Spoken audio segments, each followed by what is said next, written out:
Friends, ಪೂರ್ಣಪದ್ಮ art and ಡಿಶಸ್ಗೆ ನಿಮಗೆಲ್ಲ ಸ್ವಾಗತ. ನಾನು ನಿಮ್ಮ ಅನ್ನಪೂರ್ಣ ಜಗದೀಶ್. ಇವತ್ತಿನ ದಿವಸ ಮಿಡಿ ಉಪ್ಪಿನಕಾಯಿ ಹಾಕೋದನ್ನು ತೋರಿಸ್ತಾ ಇದ್ದೀನಿ. ಅಂದರೆ ಇದು ಬೇರೆ ಉಪ್ಪಿನಕಾಯಿಗಳ ಥರ ದಿಢೀರಂತ ರೆಡಿ ಆಗಿಬಿಡಲ್ಲ. ಇದಕ್ಕೊಂದು ಸ್ವಲ್ಪ ಟೈಮ್ ತೊಗೊಳುತ್ತೆ.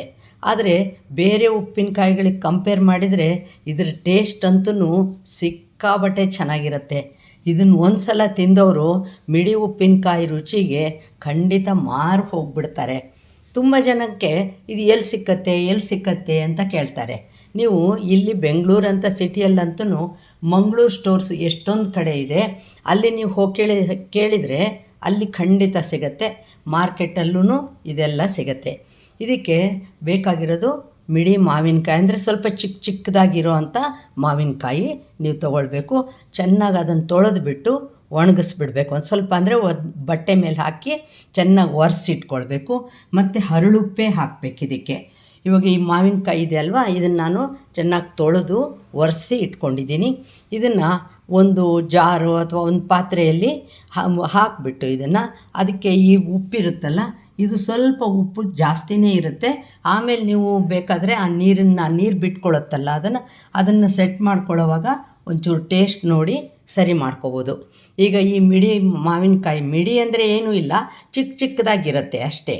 ಎಳೆ ಕಾಯಿಗಳಿರುತ್ತೆ, ಅದು ಚೆನ್ನಾಗಿರುತ್ತೆ.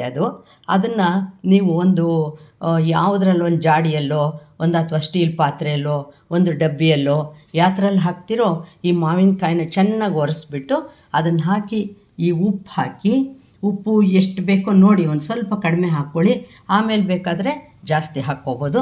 ಇದನ್ನು ಹಾಕಿ ಪ್ರತಿದಿನವೂ, ಅಂದರೆ ಒದ್ದೆ ಕೈ ಇರಬಾರ್ದು, ಚೆನ್ನಾಗಿ ಆ ಜಾಡಿಯಲ್ಲಿ ಅದನ್ನು ಕಲಿಸ್ತಾ ಇರಬೇಕು.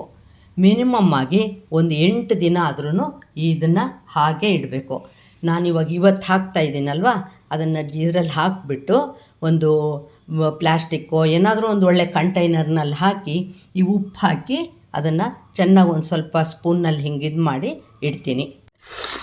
ನೋಡಿ, ಈ ಥರ ಒಂದು ಪ್ಲಾಸ್ಟಿಕ್ ಕಂಟೈನರ್ನಲ್ಲಿ ಫಸ್ಟ್ ಹಾಕ್ಕೊಳ್ತಾ ಇದ್ದೀನಿ. ಜಾಡಿ ಇಲ್ಲದೆ ಇದ್ದಿದ್ದರಿಂದ ಈ ಥರ ಹಾಕಿ ನೋಡಿ, ಈ ಉಪ್ಪನ್ನು ಇದ್ರ ಮೇಲೆ ಹಾಕಿಬಿಟ್ಟು ಇವತ್ತೇ ಕಲಸೋದು ಬೇಡ. ನೀವು ನೋಡಿ ಇಟ್ಕೊಂಡಿದ್ನಲ್ಲ, ಇದು ಸುಮಾರು 1.5 kg ಅಷ್ಟು ಇದಿದೆ. ನಾನು ಉಪ್ಪು ಅಷ್ಟೇ 1 kg ಪ್ಯಾಕೆಟ್ ತೊಗೊಂಡಿದ್ದೀನಿ. ಅದರಲ್ಲಿ ಒಂದು ಅರ್ಧದಷ್ಟನ್ನು ಇದಕ್ಕೆ ಹಾಕಿಬಿಟ್ಟು ನೋಡಿ, ಹೀಗೆ ಚೆನ್ನಾಗಿ ಸುಮ್ಮನೆ ಡಬ್ಬ ಮಾತ್ರ ಹೀಗೆ ಆರಿಸ್ಬಿಟ್ಟು ಇದನ್ನು ಟೈಟಾಗಿ ಹೀಗೆ ಕ್ಲೋಸ್ ಮಾಡಿಬಿಟ್ಟು ಇಡ್ತೀನಿ. ಇದನ್ನೇನು ಮಾಡಬೇಕು ಅಂದರೆ ಒಂದು 8 ದಿವಸ ದಿನಾನೂ ತೆಗೆದು ಅದನ್ನೊಂದು ಸ್ವಲ್ಪ ಹೀಗೆ ಕಲಿಸ್ಬಿಟ್ಟು ಇಡ್ತಾ ಇರಬೇಕು. ಅದು ಚೆನ್ನಾಗಿ ನೀರು ಬಿಟ್ಕೊಂಡು ಈ ಮಾವಿನಕಾಯಿ ಎಲ್ಲ ಒಂಥರ ಸುರುಟ್ಕೊಂಡಂಗೆ ಆಗುತ್ತೆ. ಅದಾದಾಗ ನಾನು ಇದಕ್ಕೆ ಏನು ಮಸಾಲ ಏನು ಹಾಕಬೇಕು ಅನ್ನೋದನ್ನು ತೋರಿಸ್ತೀನಿ. ನೋಡಿ, ಮಾವಿನಕಾಯಿ ನಾನು ನೀರಲ್ಲಿ ಹಾಕಿಟ್ಟಿದ್ನಲ್ಲ, ಅದೆಲ್ಲ ನಿಮ್ಗೆ ಗೊತ್ತಾಗ್ತಾಯಿದೆ ಯಾವ ಥರ ಒಂಥರ ಹಳದಿ ಬಣ್ಣಕ್ಕೆ ಬರ್ತಾಯಿದೆ. ಕೆಲವು ಗ್ರೀನಾಗೇ ಇದೆ. ಅದನ್ನು ಮತ್ತೆ ಗ್ರೀನಾಗಿರೋದನ್ನೆಲ್ಲ ಸಪ್ರೇಟ್ ಮಾಡಿ 1-2 ದಿವಸ ಬಿಟ್ಟು ಮತ್ತು ಇದೇ ಥರ ಯೆಲ್ಲೋ ಕಲರ್ ಬರೋವರೆಗೂ ಅದನ್ನು ಬಿಟ್ಟು ಆಮೇಲೆ ಬೆರೆಸ್ಕೋಬೋದು. ಇವಾಗ ಯೆಲ್ಲೋ ಕಲರ್ ಬಂದಿರೋದನ್ನೆಲ್ಲ ಒಂದು ಕಡೆ ರೆಡಿ ಇಟ್ಕೊಂಡು ನಾವು ಅದಕ್ಕೆ ನೋಡಿ ಮಸಾಲೆನ, ಅರಿಶಿನ ಪುಡಿ ಮತ್ತು 1 ಬೌಲಷ್ಟು ಸಾಸಿವೆ ಮತ್ತು 1 ಬೌಲಷ್ಟು ಖಾರದ ಪುಡಿ ಮತ್ತು ಚೆನ್ನಾಗಿ ಮರಳಿಸಿರೋ ನೀರು, ಉಪ್ಪು ಬೇಕಾದರೂ ಅದಕ್ಕೆ ಹಾಕ್ಕೋಬೋದು. ಆದರೆ ಇದರಲ್ಲಿರೋ ನೀರೂ ಅದಕ್ಕೆ ಬೆರೆಸ್ಕೊಳ್ತೀನಿ. ಇದು ಉಪ್ಪು ಬಂದಿದೆ ನೋಡಿ, ಉಪ್ಪು ನೀರು ಗೊತ್ತಾಗುತ್ತೆ ನಿಮಗೆ ಕೆಳಗಡೆ ಬಿಟ್ಟಿರೋದು. ಈ ಉಪ್ಪು ನೀರನ್ನು ಕೂಡ ಇದಕ್ಕೆ ಸೋಸಿಬಿಟ್ಟು ಇದಕ್ಕೆ ಸೇರಿಸ್ಕೊಂಡ್ಬಿಡ್ತೀನಿ. ಚೆನ್ನಾಗಿ ಆರಬೇಕು ಅದು ನೀರು. ಇವಾಗ ಸಾಸಿವೆನ ಮೊದಲು ನುಣ್ಣಗೆ ಪುಡಿ ಮಾಡ್ಕೊಳ್ತೀನಿ.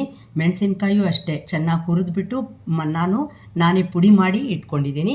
ಈಗ ಇದಕ್ಕೆ ಎಣ್ಣೆ ಅಂತೆಲ್ಲ ಒಗ್ಗರಣೆ ಏನೂ ಬೇಡ. ಈಗ ಇದನ್ನು ಫಸ್ಟು ಸಾಸಿವೆನ ನಾವು ಪುಡಿ ಮಾಡಿಕೊಂಡು ಅದರ ಜೊತೆಲಿ ಅರಿಶಿನ ಪುಡಿ ಹಾಕಿ ಮೆಣಸಿನ ಪುಡಿನೂ ಹಾಕಿ ಚೆನ್ನಾಗಿ ನೀರನ್ನು ಕೂಡ ಬೆರೆಸಿ ಮಿಕ್ಸರಲ್ಲಿ ಚೆನ್ನಾಗಿ ಗ್ರೈಂಡ್ ಮಾಡಿಕೊಂಡು ಆಮೇಲೆ ಈ ಮಾವಿನಕಾಯಿಗೆ ನಾವು ಮಿಡಿ ಮಾವಿನಕಾಯಿ ಮಾಡಿಟ್ಕೊಂಡಿದ್ವಲ್ಲ ಅದಕ್ಕೆ ಬೆರೆಸ್ತಾ ಇದ್ದೀನಿ. ಈ ಗ್ರೀನ್ ಇರೋದು ಕೂಡ ನಿಮಗೆ ಹಳದಿ ಬಣ್ಣನೇ ಬರಬೇಕು ಅಂತ ಹೇಳಿ ಅದನ್ನು ಸಪ್ರೇಟಾಗಿ ತೆಗೆದಿಟ್ಕೊಳ್ಬೋದು ನೀವು, ಇಲ್ಲ ಹಾಗೇನೂ ಬೆರೆಸ್ಬೋದು. ತುಂಬ ಟೇಸ್ಟಲ್ಲಿ ಮಾತ್ರ ಇದು ಸೂಪರ್ ಆಗಿರುತ್ತೆ. ಚೆನ್ನಾಗಿ ಸ್ವಲ್ಪ ನೀರಿನ ಕೈ ಒಂಚೂರು ತಾಗಬಾರ್ದು, ಆ ಥರ ಒಂದು ಜಾಡಿಯಲ್ಲೋ ಅಥವಾ ಒಂದು ಒಳ್ಳೆ ಕಂಟೈನರ್ನಲ್ಲಿ ಹಾಕಿಬಿಟ್ಟು ಇದನ್ನು 1-2 ದಿವಸ ಬಿಟ್ಟು ನೀವು ಬಳಸ್ಕೋಬೋದು. ಮಿಡಿನ ನೀವು ಕಟ್ ಮಾಡಿ ಕೂಡ ಹಾಕ್ಬೋದು. ಮತ್ತು ಕೆಲವರಿಗೆ ಒಗ್ಗರಣೆ ಇಷ್ಟ ಆಗುತ್ತೆ ಅಂದರೆ ಹಿಂಗೆ ಹಾಕ್ಬಿಟ್ಟು ಒಗ್ಗರಣೆ ಹಾಕಿ ಕೂಡ ಬಳಸ್ಬೋದು. ಇದು ಬೇರೆ ಉಪ್ಪಿನಕಾಯಿಗಳಿಗಿಂತ ಟೇಸ್ಟು ತುಂಬಾ ಚೆನ್ನಾಗಿರುತ್ತೆ. ಇದು ಮೊಸರನ್ನಕ್ಕಂತೂ ಒಂಥರ ಹೇಳಿ ಮಾಡಿಸಿದ್ದು ಇದು. ಅದಕ್ಕೆ ನೋಡಿ ನಾನು ನಿಮಗೆ ಮಿಡಿ ಮಾವಿನಕಾಯಿ ಉಪ್ಪಿನಕಾಯಿ ಹಾಕೋದನ್ನು ತೋರಿಸ್ತಾ ಇದ್ದೀನಿ. ಇವಾಗ ಸಾಸಿವೆನ ಗ್ರೈಂಡ್ ಮಾಡಿಕೊಂಡು ಅದ್ರ ಜೊತೆಯಲ್ಲೇ ಮೆಣಸಿನ ಪುಡಿ ನಾನು ಮತ್ತು ಅರಿಶಿನ ಪುಡಿನೂ ಹಾಕ್ಕೊಂಡ್ಬಿಡ್ತೀನಿ. ಉಪ್ಪು ನೋಡ್ಕೊಂಡು ಹಾಕ್ಕೋಬೋದು, ಯಾಕೆಂದರೆ ಉಪ್ಪು ನೀರಲ್ಲೇ ನೆನೆಸಿಟ್ಟಿದ್ವಲ್ವ ಈ ಕಾಯಿ, ಅದಕ್ಕೆ ನೋಡಿಕೊಂಡು ಉಪ್ಪನ್ನು ನಾವು ಬೆರೆಸ್ಕೋಬೋದು. ನೋಡಿ ಇದನ್ನು ನಾನು ನುಣ್ಣಗೆ ಚೆನ್ನಾಗಿ ಹೀಗೆ ರುಬ್ಬಿಟ್ಕೊಂಡ್ಬಿಟ್ಟಿದ್ದೀನಿ.